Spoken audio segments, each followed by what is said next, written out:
Hi, I'm Kayla the Booktube Turtle, and today I'm going to be giving an update on my writing progress for my new book.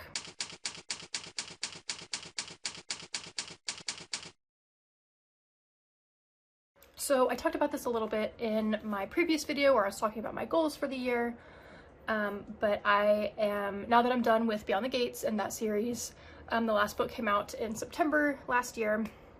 I'm working on a new book now, a standalone contemporary book that is fictional but very based on a lot of the personal experiences that I had figuring out that I'm aromantic and asexual.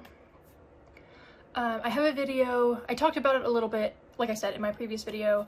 I also have a very long video, like 40 minutes, I think, from like 6 years ago, where I was talking about my experiences and everything like that, if you want to check that out.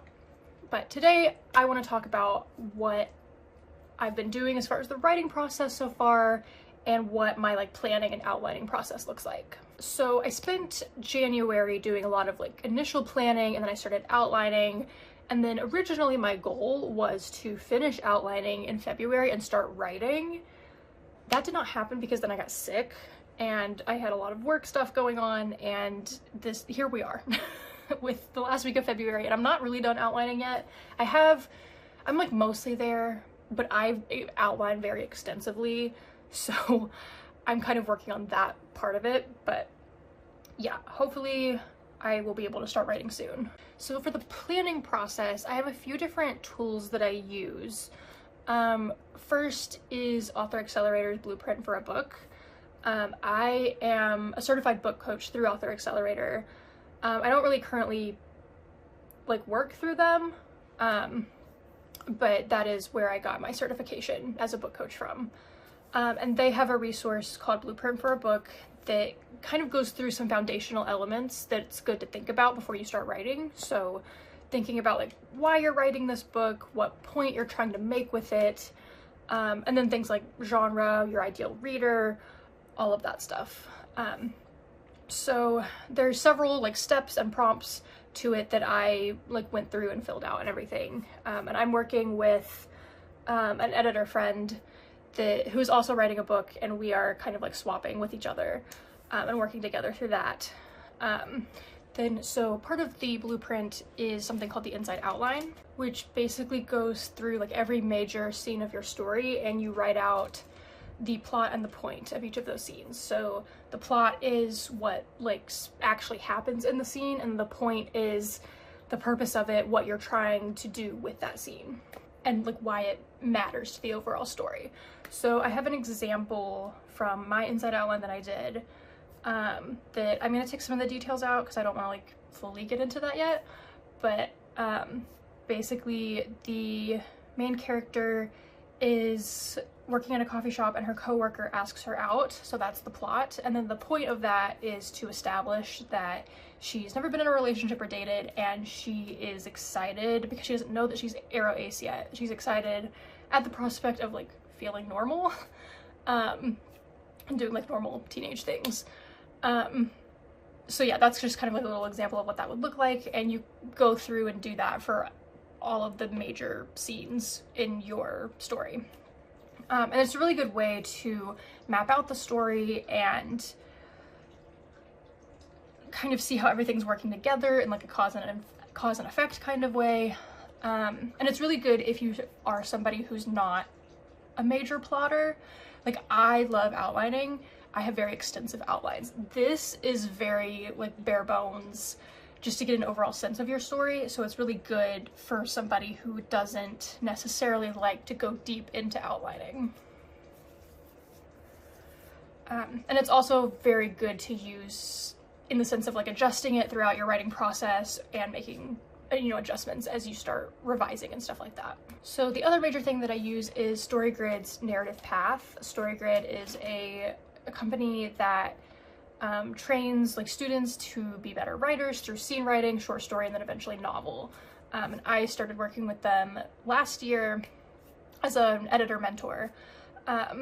So the Narrative Path is very similar in some ways to the Blueprint. There's some overlap with some of the questions and prompts that you do. Personally, I think I like the narrative path a little bit more, just because of the way that it has you think about certain things, but I think they're both great tools to use together to plan your story. So the narrative path will have you think about things like the character's arc of change and how, you know, what they begin the story believing about themselves and the world, and then how that changes over the course of the story and where they land at the end. Genre is a little different in StoryGrid terms, and I won't really get into that here. But it is helpful in terms of looking at like conventions and obligatory moments based on the genre. If you're watching this and you are familiar with StoryGrid terminology, my external genre is performance and my internal genre is worldview, and then I also have a subplot love genre, even though I kind of tweaked it so it's more like friendship based. But yeah, that's what I'm working with right now.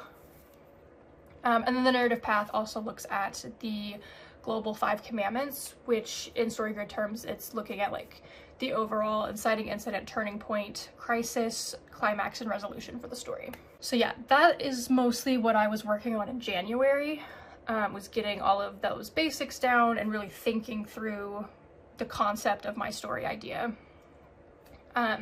Also, if you are a writer and you're in the planning stages of your novel and you would like more information about these tools and or would be interested in working with a book coach, yeah, feel free to reach out to me. I will also link my website down in the description. So after I was done with like the initial planning phase, I moved deeper into outlining.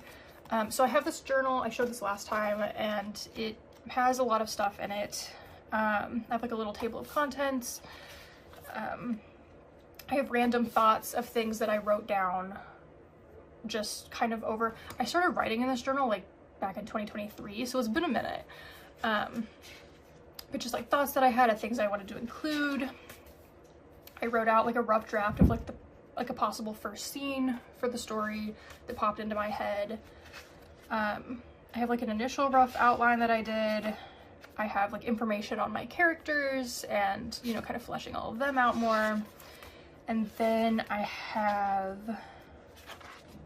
my like main chapter outline. So this is, I kind of take all of the information that I had and start dividing it into chapters. That's just what makes sense to me in my brain when I start writing, is to think of things in terms of chapters. And then I also am dividing the book into 4 parts based on the 5 stages of grief, because that's basically what I went through, was like a whole grieving process where I was essentially grieving what I thought my life was gonna be. And I can like honestly like pinpoint those moments throughout like my own experiences. So I thought it would be an interesting way to structure the book. So I have like part 1 is denial, part 2 is anger and bargaining. I combined those because for me personally, they happened at the same time. And then depression and acceptance. In my outlining process, I'm currently outlining part 3, depression. So I'm getting close to the end because acceptance is just like a little part at the end. But yeah, I really like the way that I'm structuring it. I also, at the beginning of this process, was really struggling to figure out how to tell the story. So for me, I was in college when I realized everything and was going through it. And at first I was really trying to get the book to be set in college, and it was following a little too closely to my own experiences, and I was getting hung up on things, and I was just really stuck and struggling. And then my editor friend was like, have you thought about making it YA and setting it in high school? And I was like, I have thought about it, but I just wasn't sure because I wasn't in high school when this happened. But when I really thought about it more and I made that shift, so much worked better and just clicked in my brain. Because typically YA stories are about like figuring out who you are and how you fit into the world, and that really does line up with what the story is about. It's just for me in my real life, I was older when it happened. But so I wrote a book a few years ago, more than a few years ago, that I haven't like shared really anything about online or anything, but I realized that I wanted to take elements from that story and those characters and weave them into this new story that I'm writing. And that also kind of setting it in high school, and it's still like the main character's 18, she's about to graduate high school. It's still like very on the cusp between like YA and adult. But yeah, once I kind of made that switch and fictionalized it a bit more, it became a lot easier to work on because it didn't feel so close to myself. And obviously, like, I still want to put certain elements into the story that I went through, as far as like the emotional aspects and certain things that happened that I want to put in there. But it doesn't feel so much like a memoir situation where it's too close to my own life, and it's a fictional story that has elements of my real experiences woven in. And once I really figured that part out, the rest of the process has become a lot easier. So yeah, I'm at the point now, I'm gonna finish outlining probably this week and then start writing. I'm kind of nervous about writing the beginning chunk just because of reasons that I will probably get into in like the next video update that I do. But yeah, we'll see how it goes. I also plan to start working on like world building stuff for my fantasy series at the same time that I'm writing this, so that I can have a break from this like emotionally heavy project. So yeah, I might update on that a little bit too here and there. But yeah, that's where I'm at currently. Let me know if you have any questions about the book or my writing process. I love talking about this stuff, and really want to share more about what the writing process and publishing process looks like for me. So yeah, I want to start like posting more here, maybe also posting more on social media, and just sharing more about what I'm doing. So yeah, and as always, if you enjoyed this video, be sure to like, comment, and subscribe.